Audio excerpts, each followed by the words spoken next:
session. Again, those who wants to join us for our Japa session in the morning, every morning, you can log in and log out anytime between 5:30 to 7 o'clock a.m. We have also a deeper study ng yoga philosophy, 7 to 8 a.m. Araw-araw yun, walang mintes. And of course, our 9 to 10 yoga and meditation and yoga philosophy session. So, sino pala dito yung umattend nung class ni Guru Maharaj, Girdhari Swami Guru Maharaj yesterday, 8 o'clock? Ang dami ko nakita rito eh. Sino ulit yung mga umattend yesterday? Isang like naman dyan. Yan, si Josh was there. Si JM. Yan. Sino pa yung nandito? So, yan, sila Gail. So, one favor lang, hingi lang ako ng feedback. How was it? How was the class for you? Was it too deep? Was it too philosophical ba? Make your kwento. PM me. Yun naman yung make kwento. Sabi, nakalimutan ko sinong estudyante yan. Make kwento. You know the drill, everyone. Hello sa mga bago natin. Hare Krishna. We should be always in the right mood, in the mood of request, and the mood of humility as we study the yoga philosophy, our Bhagavad Gita. Join me as we recite the invocation mantras.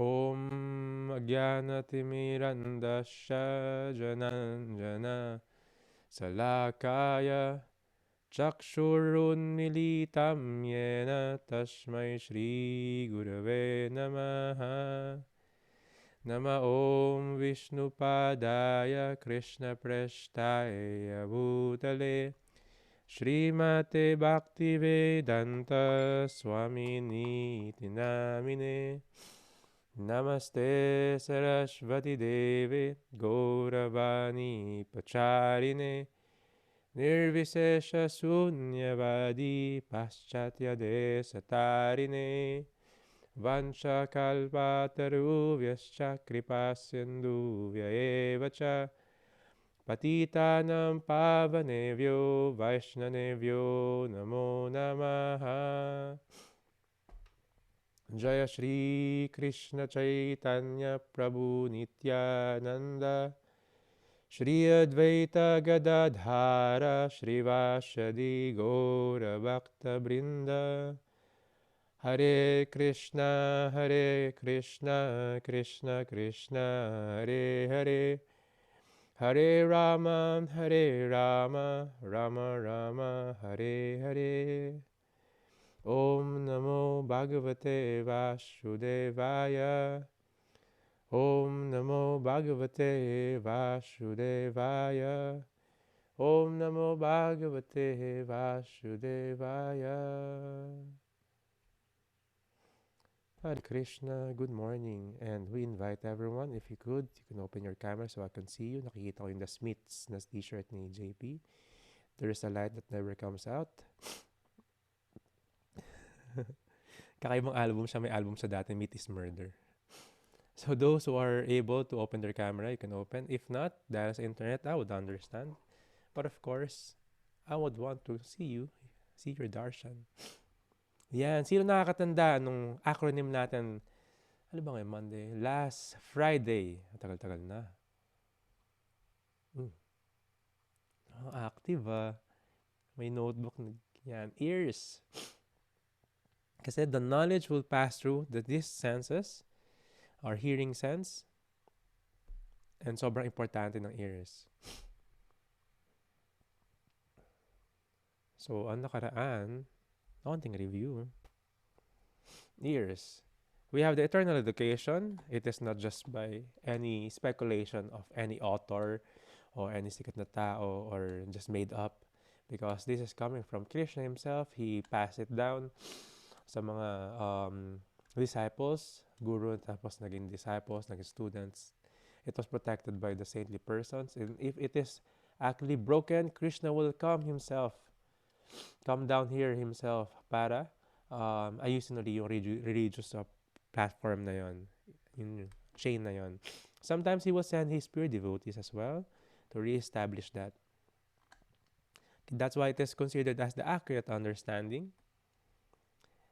Even thousands of years ago and thousands of years now, it will be accurate. It will still be relevant. And one of the lessons there is the removing of reactions. We have the karma, which is the good karma. We have the V-karma, and the bad reactions or bad karma. And also the last one, akarma, which is no karma at all. And ito yung reason para hindi tayo mag-take birth and death dito sa material world. This is actually the Krishna consciousness, the activities without karma. But you will have the spiritual gain. May tinatawag din tong spiritual bank account. Mamaya papag-usapan natin yon. Bakit akarma? Krishna consciousness. And we should always seek the truth by the knowledge of Krishna consciousness, of this yoga philosophy, or Jnana Yoga, with a bona fide or legitimate spiritual teacher. Hindi yung inimbento lang or hindi yung sikat lang, hindi yung kasi may TV show or sikat sa internet or maraming followers. It should be coming from the line of disciplic succession. And he is living actually yung teachings. So welcome sa ating 6.1 na session sa ating yoga philosophy kasi meron tayong 6.2 today. And sa Bhagavad Gita chapter 5 entitled Karma Yoga. Again, di ba chapter 3 Karma Yoga? But this one is the action in Krishna consciousness. Why? Kasi we have Karma Yoga in the third chapter, that is the actions. Pero after chapter 4, that is the knowledge. When you combine them, that will be Karma Yoga, the actions in Krishna consciousness. Just like 3 plus 4 equals chapter 5. Kinumbay na ni Krishna yung kinukwento niya, yung tinuturo niya kay Arjuna. You have the actions, how to do the actions, and combine it with the knowledge, the Jnana Yoga, and you have this, chapter 5. So, Krishna will discuss kay Arjuna ano yung step by step na way to practice this Bhakti Yoga. That is why our acronym for today is STEP. So, we go deeper. So, si Arjuna is having questions. We studied that kailangan you know what kind of question you're gonna ask or in life.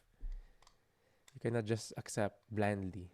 So, this practice of yoga philosophy is not a blind faith. One should learn to understand and to question, to know. Kasi when one is having question, mas natututo siya. It is a duty of a student to inquire, pero in the mood of humility. We should inquire submissively, and of course, we render transcendental service, loving service also to our teachers. So si Arjuna, he has some questions to clarify. Oh Krishna, first of all, you asked me to renounce work. Then you recommend. Then again, you recommend work with the devotion. Now, will you kindly tell me definitely which of the two is more beneficial? So, pwede naman yung tanongin lang si Krishna, di ba? Ano ba ang gusto mo, Krishna? Ano ba mas magaling? Ano ba yung mas better and beneficial? But the mood of questioning ni Arjuna is in the proper mood of humility, submissiveness. Pero at the same time, he is expressing his self, revealing his mind, na he is actually confused. Sabi mo, Krishna, renounce ko yung work. Tapos ngayon mag-work ako pero may devotion. Ano yung beneficial? Ano yung much better? So, we discussed also in Tiyaga, yung renunciation, and we don't want false renunciation or immature renunciation. It is just escaping. Versus yung work with devotion. Doing your duty as a mom, as a nurse, as an artist, diba? As a designer. Doing it, but with devotion na. May dagdag. May halong kakaibang consciousness. So, ayun yung letter S natin. Stay in the world. Ang ganda nito. Wait for it. So, both of these questions are actually good and will lead one to liberation. Liberation means matanggal siya dun sa material plane. Pero, work in devotion or karma yoga is better than renunciation of work. Immature sannyas. One is actually renounce kapag andyan yung bagay pero you are detached there. Malalaman mong wala ka ng bisyo or sober ka na kapag andyan na yung mga offering sa harap mo pas hindi mo ginagalaw. Malalaman mong controlled mo na yung sarili mo. So, controlled mo na yung mga pagpatol mo sa mga bagay-bagay. Yung pagiging irritable. Malalaman mo pag-controlled mo na yon kapag tumira ka na uli sa bahay ng parents mo. Kasama yung mga tita. Ano. Kasi yung mga parents will always see us na bata tayo or baby. Of course, hindi lahat. Pero they'll always see yung mga small details in us. Pag nawala na yung pagiging irritable or mapagpatol mo sa mga bagay-bagay, kahit andun sila, then you will know. You are really detached. Kapag andyan na yung mga temptation, andyan na yung money, andyan na yung fame, andyan na yung power, pero you know how to use it, hindi ka nalululong doon, then you are really detached. Rather than, wala ka doon sa scenario na yun. One could say, I'm a yogi, I'm so peaceful. Kapag nasa yoga mat, pero pag lumabas na siya, init na ulo niya, lahat pinapatulan, konting bagay, nagkagalit, and all. So that's like a micro example, analogy of this. Just like renunciation, si Arjuna gusto niyang pumunta sa forest. Ayoko na lumaban, Krishna. Krishna is telling him to fight. You must fight, Arjuna. This is your duty. Kailangan mo lang dagdag yung devotion. Dagdag mo yung consciousness. So that is a type of renunciation, incomplete renunciation or falgu vairagya. Renounce yung mga bagay kasi iniisip nila material itong mga bagay na to. Ayoko, like a monk, ayoko na mag-computer, ayoko na mag-laptop, ayoko na mag-internet. Material yung mga yan. And those who are also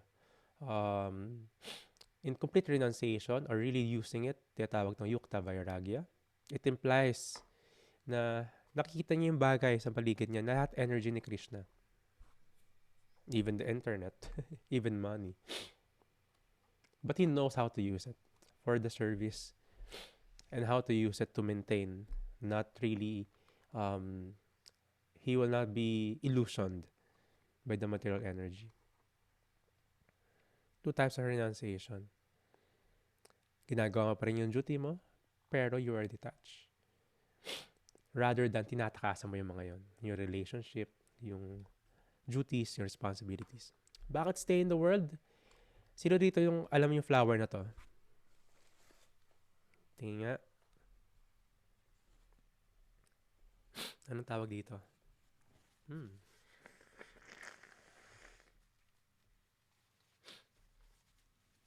This is a lotus. And palaging bida yung lotus sa mga spiritual na mga symbols. Why? Yung iba hindi alam yung reason, pero this is one of the perfect example and analogy why this is part ng staying in the world. This lotus. Yung lotus, you could see, hindi ko alam kung nakikita mo dito sa Pilipinas. Mostly water lily dito sa Pilipinas. Pero lotus would grow in a muddy, stagnant water. Tapos sa ibabaw siya. Although the water there, yung mga stagnant water, ito yung mostly mga reservoir ng mga insects. Diba? Andiyan yung dragonfly, andiyan yung lamok, yung kiti-kiti. Or sometimes it will be, since stagnant siya, some bacteria will be there, contaminated. Pero, this lotus, it is rooted down and may leaf siya, but the petals would always be beyond the water. It will always be pure and uncontaminated. This is the nature and qualities ng lotus. He is inside the water, he is on top of the water, pero hindi siya contaminated ng water na yun. Letter S natin is stay in the world because we cannot escape this material world. Kahit pumunta ka sa forest, distractions will be there. I cannot say pag nasa forest ka, spiritual ka na. No? Even you are living in the city, you could be spiritual. Even amongst yung mga sa paligid natin is not practicing this consciousness, you could be spiritual. How? One should be like a lotus. You are there, but the consciousness is different. You are pure. You don't need to escape. So, paano yun, Radha Charan? Diba? Nag-work ako, yung mga kasama ko sa work ko, ito yung work, ito yung consciousness. I'm holding money, diba? Tapos, ayoko na kamanood ng TV, yung kapitbahay, yung asawa ko, or yung kapitbahay namin, ito yung mga naririnig ko. Paano yun? That's why this practice is, back to yoga. This yoga is practicing just like a lotus. The main thing na kailangan nating ayusin is yung ating consciousness. Even when you are working, you are in the city or amidst ng chaos sa traffic or whatsoever nangyayari sa lugar natin, sa bansa natin, you will not be affected. I mean, yung consciousness natin is very pure. Easier said than done, di ba? Pero that's the practice. We should be less like the lotus. Stay in this world. We are in this world, pero our consciousness is way above. Paano mo magagawa yon? By your sadhana. Sadhana means is the regular practice. Diba yung express elevator, the only way para mabilis doon is sadhana. Hindi mo na kailangan daanan lahat ng step. So, one thing, number one doon is your regular na chanting. That is the highest form of meditation. Disassociation, of course. Pag mag-isa tayo, madali tayong makuha ni Maya or the illusion, the temptations, the material energy. But if you have the associations like bundle of sticks, hindi mo basta-basta mabibreak. You will feel strong by the association of like-minded person. Same goal, spiritual goal. Kasi maghihilahan pataas, palapit kay Krishna. The study ng scriptures, ng yoga philosophy, because that is your foundation. In a building, may foundation palagi. The more deeper and strong the foundation is, the more higher you could build the building. Pero ito yung kakaiba. The budget for establishing this buildings would be 20-30% for the foundation, yung gastos. Pero, hindi mo nakikita yung foundation na yun. That is our sadhana. The more you do your sadhana regularly, deeper and deeper yon, mas maganda yung establishing natin ng spiritual na practice natin. At the same time, pag dumating na, andyan na yung earthquake, andyan na yung masashaken tayo ng mga circumstances, andyan na yung mga provoking situation natin. If you have the strong foundation, hindi ka basta-basta masashaken. Kasi established din and steady yung consciousness mo. Kaya ganun ko importante na kinukulit ko kayo. So forgive me kung tanong ako ng tanong. How's your sadhana? How's your chanting? Yeah. That is my service. So kaya ako tatanong. Of course, syempre yung mga nag-permit lang. Yung mga hindi masyado. Saktong tanong lang. Pero yung mga talagang they wanted to. Diba? Yung iba tinatawagan ko rin. Because that is important for one to be able to fully grasp yung experience na to. Parang lotus. And mapapansin mo kapag you are continuously doing that, merong ibang level ng sobriety, ng soberness. Oo nga, no, ito pala yung nangyayari sa mga senses ko. Ito pala yung ginagawa ng mind ko. Diba?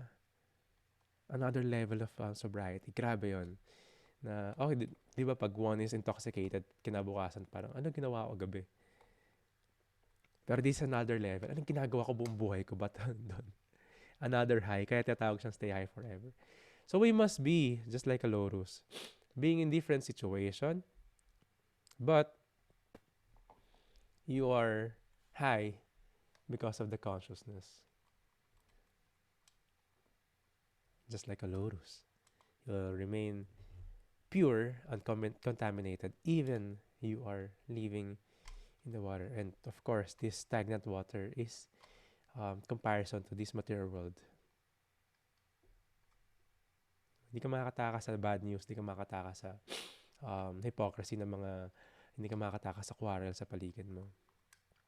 Same thing, that's the energy ng material world na to, dualities. Pero if you're just like a lotus, wherever ka mapunta, you will remain in this consciousness. Pero syempre, hindi tayo pwedeng magpa-complacent. Kahit saan ako pumunta, punta ka sa inuman, punta ka sa um, lahat ng temptation na places na pwede mo puntahan, na pwedeng ika-downgrade mo. No, you have to be smart. You have to be not foolish. Use your intelligence. But of course, ito yon analogy dyan. So when you see lotus now, you will see it differently. They remain pure in different situations. So, letter T natin is three doers. We have the soul, us, and we do desire. May mga desire tayo. Meron tayong mga gusto sa buhay. Our longing, burning desires. And Krishna is another doer, the Supreme Personality of Godhead. And He sanctions. Energy niya yung material nature. The material nature fulfills. Umiikot lang yon. So ngayon sa modern mga self-help books or mga motivation, kasawag na natin mga the law of attraction. That is true in one way or the other. Kung ano yung sa mo nilalagay yung desire mo, you will get it. It doesn't matter kung good or bad. Minsan pati sa bad mapupunta ka doon. You're always thinking, willing, and feeling. Kung di mo makuha this lifetime, next lifetime. Or gagawin mo talaga siya para makuha mo yun. Differently. Of course, if you're gonna have some desire that will create much more karma, dito ka lang, paikot-ikot ka lang din. Diba? If you want to be an animal, your lifestyle is like an animal, next life, ibibigay sa'yo ng material nature yung, yung body na yon. Like, nabubuhay ka para matulog. Yeah, the material nature will give you a body of a bear. A bear could hibernate for 6 months. Pa-facilitate niyo yung desire mo. Pero si Krishna minsan binibitin niya. Kasi ito yung pwedeng maging cause ng stagnant na progress natin in spiritual life. Or minsan bibigay niya yung scenario na mas magkakaroon ka ng realization in your life now. So dito dahil nagka-pandemic, nag-isip-isip tungkol sa buhay, sa goals nila sa buhay. Sino yung spiritual pandemic affected? Nagkaroon ng realization ng pandemic na, wala. Ay, meron. Tumatawa lang. Pero, that is very true. I've heard that a lot of times. The goals are shaken, mental stability, the source of income, relationship, dahil sa virus, nayanig, di ba? We're looking for a better meaning. Ba't nangyayari to? So we could really understand. So these are the three doers. You cannot think na tayo lang. We could endeavor much, pero minsan di dadating. It was not sanctioned by Krishna, hindi siya dadating. You can work hard, pero hindi ibig sabihin magiging mayaman ka. Some could work less, pero pwede silang, alam mo yun, materially successful. Aside from the karmas natin before, ito yung desire natin. So there are three doers. Diba? Some you wanted to do, pero ayaw na ng katawan mo. Too old. Diba? Or you cannot control it. Gusto ko mag-diet. Pero wala eh. Yung senses ko ayaw eh.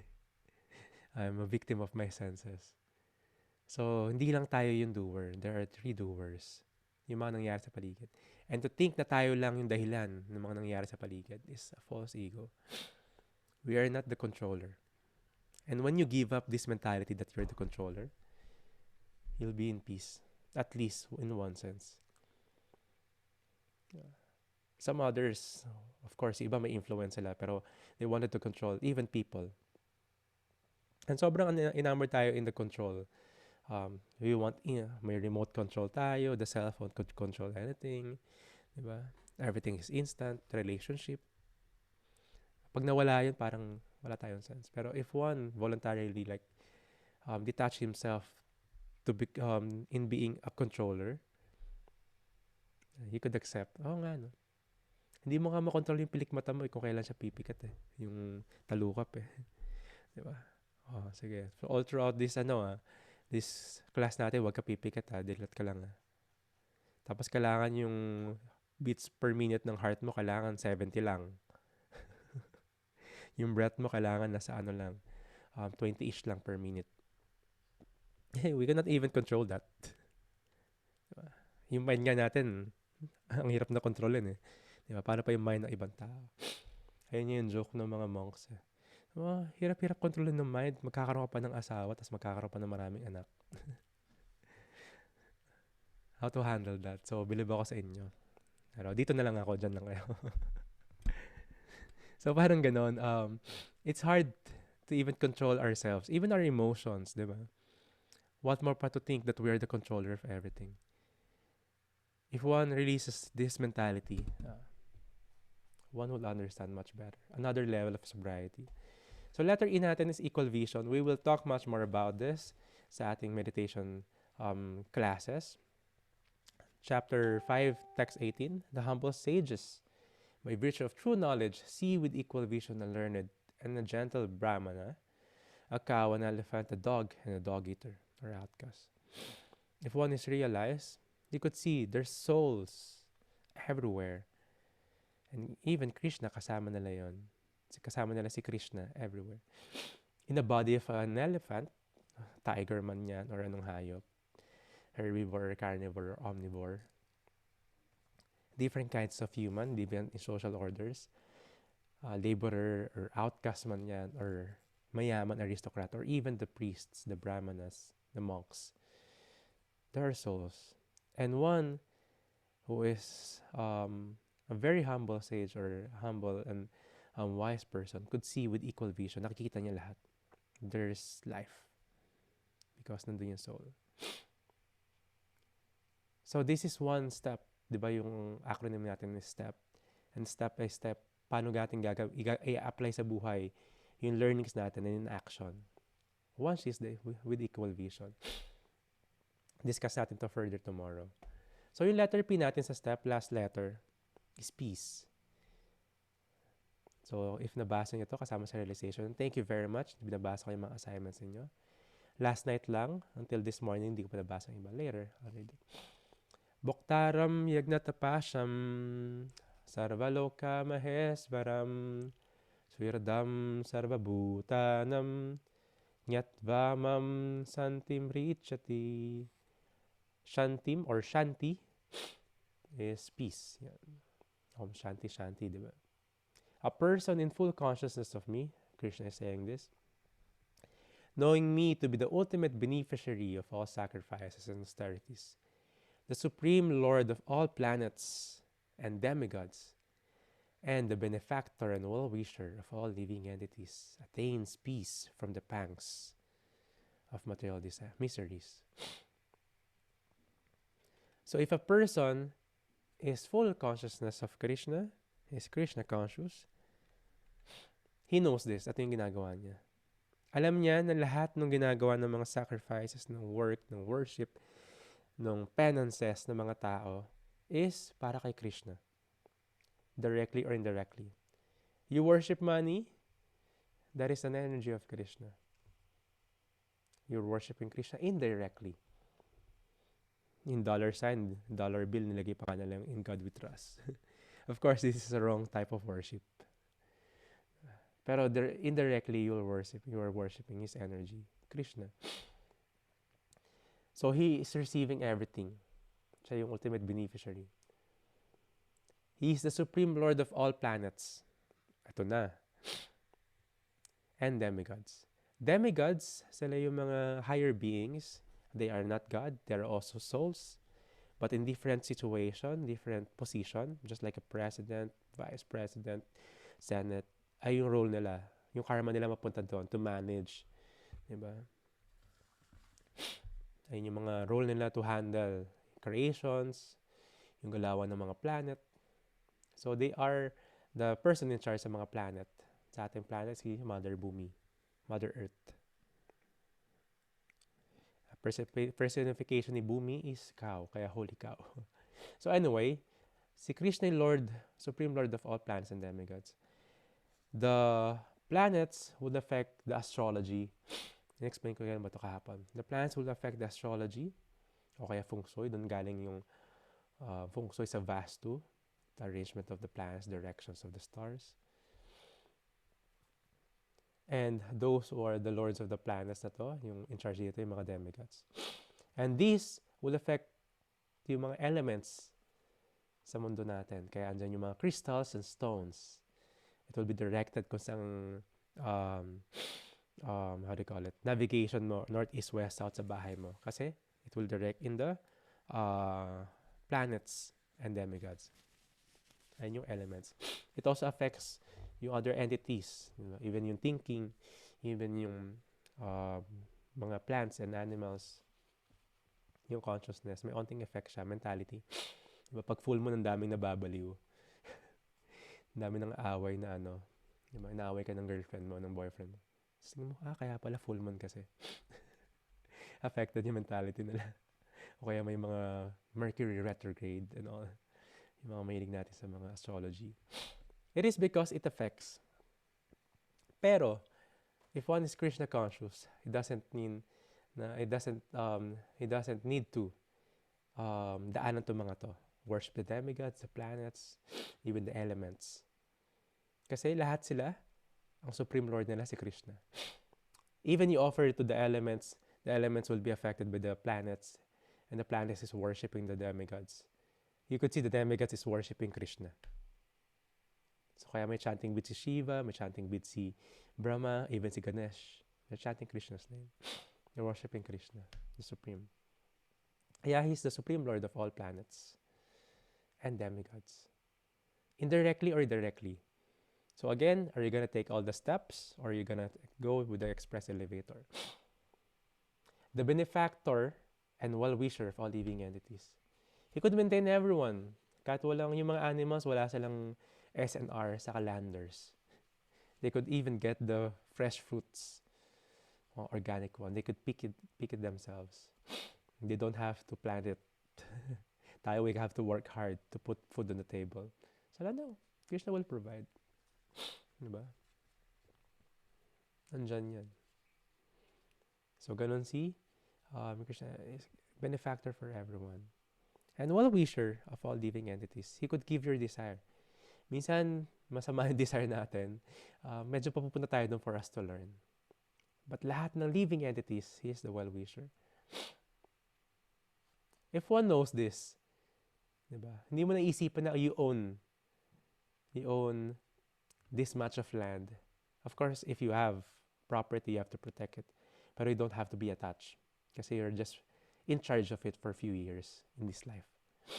Pero you don't have to stress yourself or create a war. Kasi tumapak yan. Which is kaya naghiwalay-hiwalay, nagwatak-watak yung mga countries and all. Because of this thinking, I own this is me, this is mine. In small scale, di ba? Sino dito yung may kamag-anak na namatay yung lolo na marami pamana, tapos di nag-away-away yung mga magkakapatid para sa mana? Sino dito yung very, very peaceful yung magkakamag-anak naghati-hati ng lupa? Ang hirap, di ba? Ang hirap maghanap ng ganon. Lagi kasing may kamag-anak na nag-away dahil sa pamana. And lahat ng story, even the Bhagavad Gita was part of it. Di ba? Kung sino yung magiging next emperor. Kasi people are always thinking, I, me, and mine. But if they have this knowledge that Krishna is the Bhaktaram Yagnapatapasham, Sarva Loka, Sarva, all planets, Loka is planets. Mesvaram is the lords of all planets. He owns everything exactly, perfectly, and in details, 100%. He owns everything here. Even this body, this element. So if one knows this formula, this is actually the peace formula. You wouldn't have to fight. You have to take care of it. If one knows this, yung mga leaders ng mga countries knows this, doesn't have to declare war. For what? For pride? For what? I, me, mine. So that's why this is the peace formula.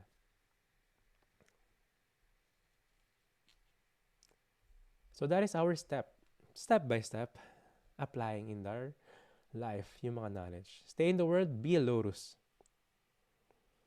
Whatever situation, provoking situations, if your foundation is so deep and strong and steady by the power and practice of your sadhana, you'll remain pure. Easier said than done, but we have to start somewhere.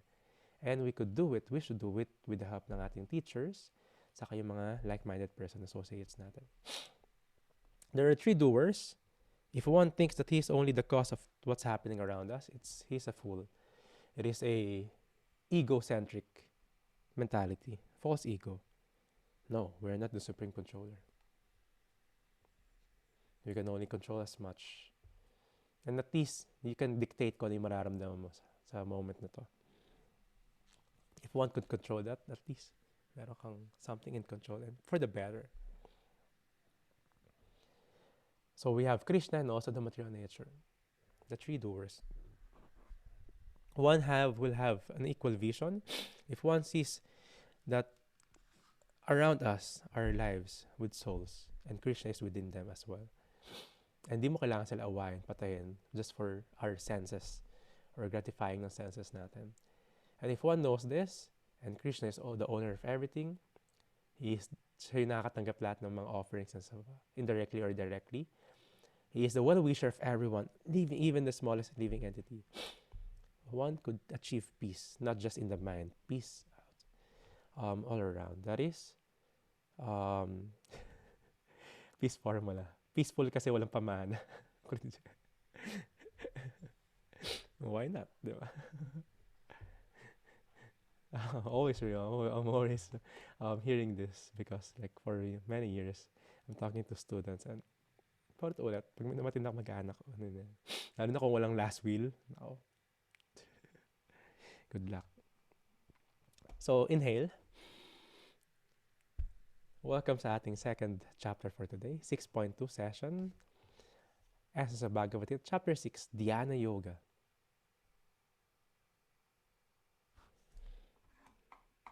So, we're discussing Bhagavad Gita, scratching the surface, at least we're getting the essence. If you read it, you will go much more deeper. There are also courses that will tackle intermediate and deep level ng Bhagavad Gita. But now, we are studying the essence of it. Dhyana Yoga, and our our acronym is EC. Bakit EC? Malalaman natin. Dhyana means actually is part of the Ashtanga system, 8 yoga principles. It is the strict and arduous regime in ascetic yogi sa pag-practice niya. So, kasi si Arjuna, he wanted to pumunta lang sa forest, mag-escape na lang, mag-practice na lang ng mga Ashtanga yoga. Pero he was not advised by Krishna. It is not your duty.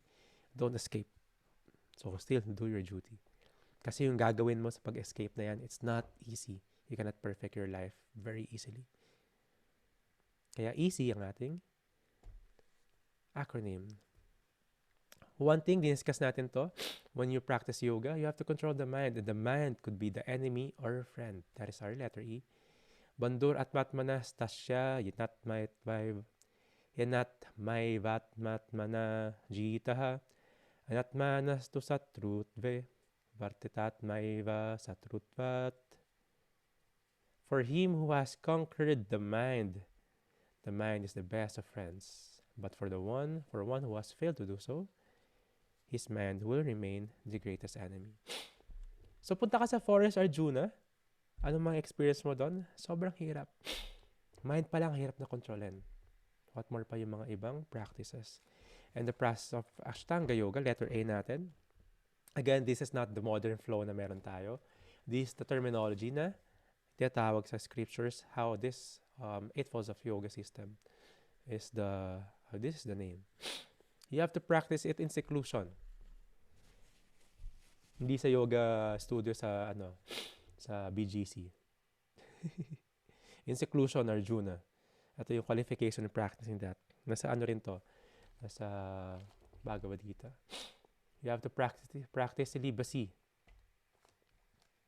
Not just for a few minutes, for a few days. Years and years na practice mo. Under strict regulations of eating and sleeping. Not too much, not too little. You're in control of your sleep. Lalo-lalo na yung eating natin. The yogi would sit in perfectly erect position. That's why you perform yoga asana, for this body to become healthy and conditioned para pag nag-meditate ka, sitting, you will not be disturbed. Perfectly erect position. No slouching. Focusing his consciousness on the Supreme Soul within, for that's the inner, our incarnation ni Krishna, in our inner self, or the Paramatma. Ito yon, may picture dyan. Ito yung picture na yon. Paramatma in all living entities. So yung Ashtanga Yogi, ito yung meditation niya. Krishna from within. And you have to ignore mental and bodily distraction. Hindi ka pwedeng galaw ng galaw or ang dami iniisip. You have to have unwavering meditation for many years. Diba? And these people in this yuga, this era, they're living 100,000 years of life. Malalaking tao sila. That explains yung mga nakikitang artifacts. Malalaki. Diba? Kasi yung mga tao dati mas malalaki. They're living also longer years. They meditate 10,000 years. Itong mga yogi na to. In their 100,000 years. Okay, sige ngayon 100 years. You should meditate 10 years of your life. That's not easy. Maintaining complete stillness, silence, and focus in that duration. This is the way how to perfect this yoga. If you're gonna go in this ladder of Ashtanga Yoga. Again, this is not to discourage everyone to practice their yoga asana. I'm still doing my asana. Ang rare lang ngayon kasi tinatamad ako. I'm always running. Pero you could do it. For what purpose? To maintain your soul and body together. It will bring you peace of mind. It will bring you focus. It will help you control your mind and senses. Pero it is not the highest form ng spirituality. It is just one stage. So sabi ni Krishna, at Arjuna, ito yung gusto mo gawin. It's not easy. It's not that easy. Tapos Kshatriya ka. You're used to be strong and fighting. Tapos gagawin mo to. You're trying to escape your duty. Hindi siya ganun kadali. Ano yung letter S natin? Success or failure. Yung siya, paano pag hindi mo na perfecto, you died. Or nag-fall down ka, you stop. Ito yung mga results. If one yogi is successful or nag-fail dito. We have the impersonalist or Gyani. Gyani is just knowing a lot of things. Knowledgeable. Material intelligence. Or impersonalist, they worship light. They worship nothingness or voidism. Pag namatay sila, they did not perfect this practice in this lifetime. Back to zero sila. Next life. At the same time, ano yung result? Zero din. Kasi they meditate on zero, nothingness. Diba? Mamatay ka nga, di mo dala yung kayamanan mo eh. Diba? They tried that. Yung mga Greek mythology or yung mga mummies, nalagyan nila ng gold. Pati yung mga wealth dun sa pre-preserve na body, no? Andun pa rin, hindi naman din nila next life eh. Nakita mo, kinukuha nga nila eh. Nagiging masina sa part mo. So, with this practice, even being a transcendentalist, impersonalist or Gyani, the result will be zero. Pag di mo na perfect, next life mo, balik ka zero. If one is a meditator or yogi, the one who's doing asanas, may two part. Those who are just focused on the bodily asanas, the mystic power, and those yung mga mas mature na, they are meditating from Krishna within. Kasi, na-realize na from this practice. If one is just having the mystic yoga, just the asanas, ang result nila, if di nila na-perfecto, pag na-perfect nila, pupunta sila sa next stage, which is to meditate Krishna from within. If hindi nila magawa yon, then they died, next life, back to zero again. Hindi mo madala yung mystic powers mo basta-basta. Or pagiging flexible mo, you have a new body, new lungs for your pranayama. Pero if one is advancing this later stage ng pagiging Ashtanga Yogi, he will meditate to Krishna from within. If one did not perfected that, or na-perfect niya, he will still go to becoming a Bhakti Yogi. Kasi ayun yung ladder natin going up. If hindi niya ma-perfect yon on that stage, next life, he will be given a chance na magkaroon ng facility to perfect that, to continue. He will be born in a maybe aristocratic family para may facility siya, or a family ng yogi din. Kasi the next stage will be still going to Bhakti, knowing Krishna personally. Kaya yung stage of yoga ladder.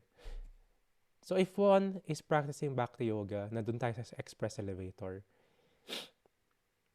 tapos hindi mo na perfect this lifetime, next life, you will continue it.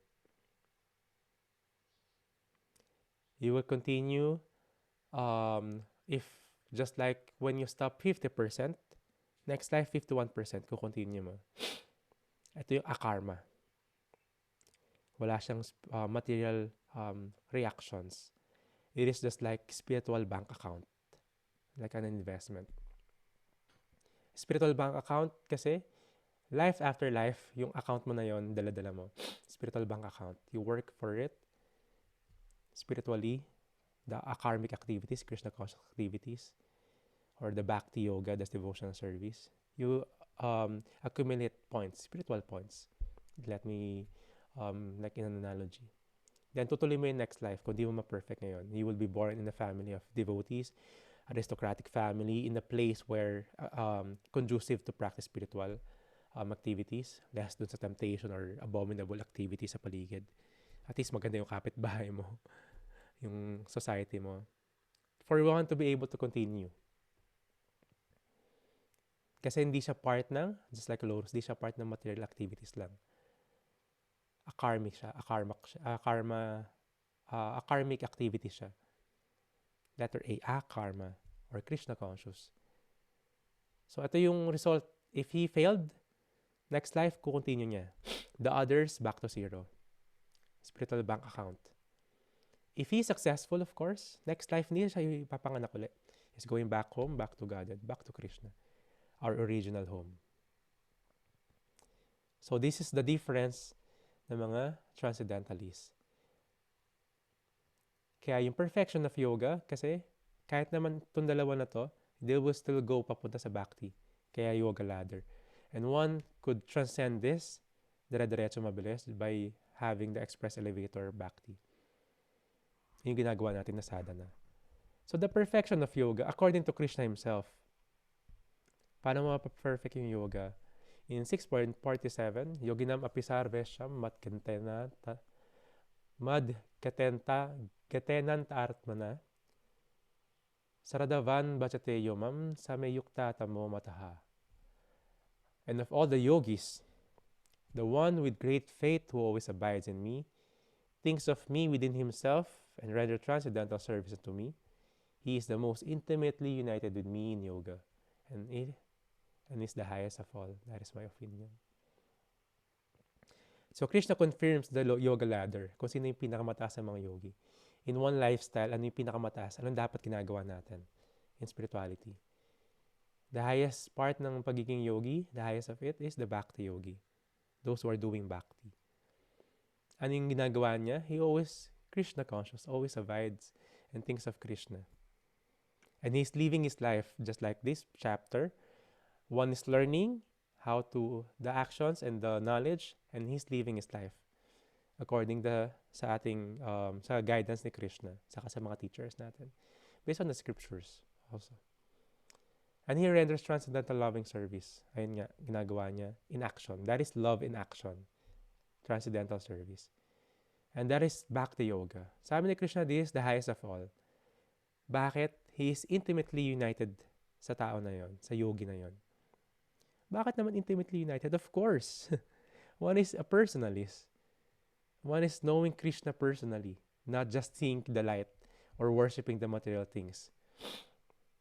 And directly going kay Krishna. Pero ito, yung express elevator, yung Bhakti Yogi, knowing Krishna 100%, ano yung itsura niya, ano pangalan niya, ano favorite na gusto niyang i-offer mo sa kanya pagkain, sino yung kamag-anak niya, yung mga loved ones niya, yung mga friends niya, saan siya nakatira. personal. You cannot say you love a person without knowing these things, without making such effort. Diba? You cannot say you love a person pero hindi mo alam yung pangalan niya, even that one. Or yung address ng bahay niya. Hindi mo alam kung paano siya susuyuin. In a form of spirituality is the same. In a macro level. You want to know Krishna personally, you endeavor. That is yoga. You find that link, you do that link. And of course, Krishna will be you are intimately united with him because you are personal to him. And that is the highest of all. Krishna says his opinion. So this is the perfection of yoga. The yoga that we know now is one part of it only. But it's a step. Also, you could do that yoga asana at the same time doing the sadhana, the express elevator, para dire-diretso ka. There is a perfection of yoga. So, mapabilis, yung gusto mo gawin, Arjuna, pumunta sa forest, mag-meditate, not very easy. Pwede mong gawin, you'll be like a lotus, be here in the war, do your duties and responsibilities, but the consciousness is different. It is applicable to us. Whatever we do. Hindi nyo lahat kailangan mag-monk, mag-shave ng buhok. Si Diyos, no? Tanggalin yung dreadlocks niya. No. Kanya-kanya yon. Your duties, your responsibilities, you're a mom, you're a father, you're a boss, an artist, musician. Gawin mo yan. But the consciousness should be there. The Dharma and Swadharma. Then you'll become like a lotus. Hindi ka affected basta-basta na paligid mo because of your sadhana and your stability. Di madali yan, Arjuna, kasi just escaping, you'll have to face your mind. There's no activities, you'll just be with your mind. Dali ma-mental, dali ka paglaro ng mind mo. The idle mind is the devil's workshop, sabi nga. There is Ashtanga Yoga system. Ang dami requirements. Practice mo pa nga lang yung celibacy and being still, ang hirap na. What more pa to practice it in many lives? And anong result? Makikita mo lang si Krishna from within. And by that, after that, you'll go to Bhakti Yoga for that realization. So, you don't have to be on that situation. You can have the express elevator. Ayun yung success and failure. Kasi, if one fails doing this Bhakti Yoga, he will just continue it. And for sure, some of you here are just continuing yung mga nagawa natin past lives. Kaya ganun tayo ka-interested, ganun tayo nagka-practice. And ganun kadali, parang smooth na lang. Yung interest natin in Bhakti, it is because we're just continuing yung mga past life activities natin. And now, nagising siya, yung seed ng mga past life natin. And we're continuing that spiritual bank account. And the most closest and the perfect yogi is the one who abides in Krishna with great faith and doing this service. Kasi he's personally connecting kay Krishna. Personally, yung yoga niya towards Krishna. Not just paligaw-ligaw. Papunta sa light or papunta sa body lang, sa material things. No. Diretso para kay Krishna. That is the highest and the perfection of yoga. So, bago tayo pumunta sa question and answer, meron tayong tapos na yata ito. Ito, tapos na ito yung assignment na ito. This was the last time. So, if you're not yet finished dito, meron ako mga sinuggest na devotees, mga bhakti yogis sa group chat. You can ask them. If tapos na kayo sa minimum nyo, you can still ask them. You will learn a lot from them. And also, you could pass your realization nyo sa akin. Kasi tomorrow, we will discuss this. We'll discuss yung connection with others. So hopefully, you know the easy step now to have and perfect this yoga, perfect this life. And I invite everyone before tayo mag-podcast sa question and answer natin to open their cameras. So we'll have a photo. Hello, yung mga hindi ko pa nare-replyan. Yan, sila Ivanka, sila Gail, sila Over. Ang dami ko utang ng mga reply pa. Wait lang po. Punta pa ako ng Cavite ngayon. Pero mag-reply ako on the way. Hindi yata ako mag-drive. Hi. Nice to see you. Yan si RJ. Hi, RJ. JM, si McCoy. And si Nicole. Hello, Pebs. And si Grayson. Yan, mga nakakatuwa yung mga Mga iba dito, if we're not friends in Facebook and Instagram yet, you can follow and I'll follow back. Gusto ko makita yung buhay niya. Dami rito mga natural na comedy. Saka maraming talented din. Everyone, eyes on the camera. Count of 3, 1, 2. Give your, toothpaste model smile daw. Smile. One more, 1, 2, 3. Thank you very much. I'm always humbled and honored being with your presence. And habol tayo sa mga activities and assignment. If you're gonna watch this, late upload, late recording, you are also invited and still encouraged to do your activities and mga assignments natin. Kahit late na. And maraming salamat. Thank you for walking the earth. Be a lotus. Wherever you are, by your practice of sadhana, and be uncontaminated sa mga paligid natin. Easier said than done, but we should start somewhere. And we could share this consciousness sa ibang mga tao sa pinamahirap na paraan by our actions. Hare Krishna. Thank you very much. Ingat palagi. Diana, JM, Yana, hello. Si Joanne, Jenny, Veronica, si Oliver, si Gail, Princess, Ivanka, Sir J, si Adam, si McCoy, yan, gumagalaw si RJ, JM, si Peb, si Swiss, si Donna, Noemi, Carla, Joanne, si RJ, si Grazel, si Josh, Hare Krishna, si Jen, Noreen, Milk, si Emma, si Ivy, Paolo, Maria Fe, Shah Mataji, si Noemi, yes. Thank you very much, and let's see kung meron tayong mga questions and answers, sharing. Please take care, be safe, ha? Be safe sa labas. And be super sensitive sa mga tao sa paligid. Everyone's like very vulnerable in this, of course, lifetime. These times, weird times. If you could share something beneficial for them, please do so.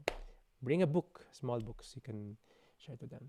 Lolo felt way better after nyo po siya banggitan. Hi, kay Lolo. Si Carlian. Yan. Kwento siya sa Tito. Pray naman. And of course, Krishna is the source of all energy. If you chant, ewan ko napapansin nyo, you'll have extra energy. Kasi Srimati Radharani, Radha, or Hare, is the source of energy. That's Krishna's energy. So our energy is coming from there. So maraming salamat. Meron ba? If wala, I'll not hold you long. Yan. So we're learning, even yung mga postures sa yoga, we're learning yung mga meanings. Nakaraan yung corpse pose, di ba? We're talking about that. Now we're going deep, pati yung lotus, bakit ganun? Yan. So last, before tayo matapos, I'm enjoying how yung mga student natin is connecting with each other. Very, very important to have a connection with like-minded person. Kasi, being a lotus is not easy. We have old habits and it dies very hard. In our default, pag nandun tayo sa sitwasyon na sa lower self tayo, mag-kick in, mag-relapse yung mga old habits natin. Dapat lotus ako, pero hindi. Grabe pala yung mga temptation. Yan. Sobrang makakatulong yung association with each other. We are getting yung mga strength kapag meron tayong association. What more pa pag meron tayong teacher who could help us. In that way, we could be much more steady. Kasi this will be baby steps sa ginagawa natin. And actually, when you're doing that, you are declaring a war on Maya. On illusion. Duty ni Maya, actually si Maya is a energy of Krishna. Ang duty niya is to do our desires before to be in illusion. Desire natin yun. Desire natin mag-enjoy to be in this situation. Ginawa natin yun. We like it or not, we believe it or not, dinesire natin yun. And duty niya ibigay yun. Tapos tayo ngayon gusto natin magseryoso, gusto natin maging Krishna conscious. He will test us much more. Ngayon, nagka-chant ka, yung mga crush mo magkaparamdam sa'yo, pati yung mga ex mo. Yung mga favorite mo, tawa ng tawa si Carlo. Yung mga favorite mong pagkain na mga hindi pwede, i-offer sa'yo, handa sa'yo. Madaming offering. Maraming temptation. Lahat ng pwedeng weakness mo, pipindutin ni Maya. Kahit ilag ka ng ilag, yung mga hindi mo inakala. Diba? Sa vices ba yan? Sa temptation ba dito? Or sa weakness sa emotion? Pipindutin. We have to be steady. This is not an easy path kasi we are trying to get rid of all these unwanted baggages, all the habits natin. And yung ego natin nakakapit doon na mahigpit. This is our comfort zone. Ito yung identity ko. And yung iba will be, of course, swayed by the offering of Maya. Lalong-lalo na mental. Ba't ko ba ginagawa yan? Sarap-sarap magbisyo eh. We want to be free. Yung mind natin, papagilan tayo. It could be our worst enemy. And lalaro-laruin niya. So, remain your association with like-minded person. Connect with your teachers. Connect with Srila Prabhupada, a pure devotee. Connect with the books. Continue it. Give it some time. Sabi nga, it takes 21 days to form a hobby. And continue pa yon para maging lifestyle mo. Pero tuloy-tuloy lang. Sobrang kailangan ng determination. And everything that sobrang mahalaga, kailangan ng determination. And this group is also like what they call a squad. Tawag nila dito yung mga first batch, spiritual squad. Because you're gonna look at each other's back. At the same time, hilahan, hindi pababa. Unlike in the society outside, hilahan palagi pababa. This is hilahan palapit kay Krishna, pataas, doon sa yoga ladder na yon. I mean, sa express elevator na yon. Yan, yung mga nag-submit ng assignment, babasahin ko in a while. Nagtuturuan kami, Prabhu, sarap din ang pangalan. Creating connection with our co-devotees. Yes, totoo rin. Iba nagkokopyahan ng assignment. You could do that.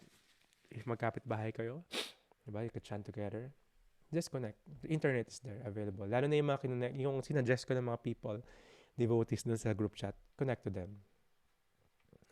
They're very kind and advanced spiritually na rin naman. Was able to share the small books that came with Bhagavad Gita with some friends. I was in a farm in Bulacan the past week. Oh, talaga.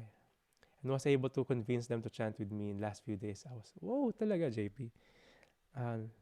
Introduce me to them. Maybe we could talk. At least you could share also yung mga learnings nila. Or they could try, have the association. Yeah, Starbucks is my temptation and weakness. Stay away from the whipped cream.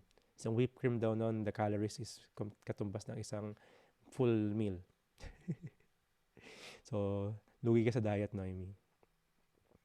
Yung kape talaga po, decaf na. Yeah, if we get rid of coffee, the caffeine, you'll have extra level of sobriety again. Yan, kasi it's intoxicating still.